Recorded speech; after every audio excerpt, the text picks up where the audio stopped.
এই পৃথিবীর প্রধানমন্ত্রী হিসেবে আপনি কি কি করতে চান স্যার? চাই তো অনেক কিছুই। প্রথমেই যেটা করব, প্রতিটি স্কুলে পরীক্ষা বন্ধ করব।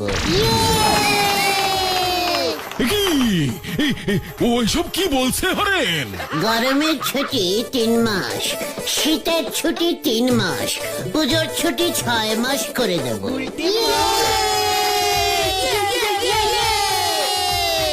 বাহ বাহ, শিক্ষায় এক নতুন দিক খুলে যাবে। আর কি করতে চান স্যার? ভাবছি টাকা সিস্টেমটাই তুলে দেবো। এই টাকাই যত নষ্টের গোড়া। টাকাও থাকবে না, ঝামেলাও থাকবে না, গরিব বড়লোক সব সমান সমান হয়ে যাবে। বাহ বাহ, দারুণ চিন্তা, দারুণ চিন্তা। কিন্তু মানুষ জিনিসপত্র কিনবে কি দিয়ে? কিচ্ছু দিয়ে নয়, দোকানে যাবে, কৌটো খুলবে, বিস্কুট নেবে, চলে যাবে, ব্যাস।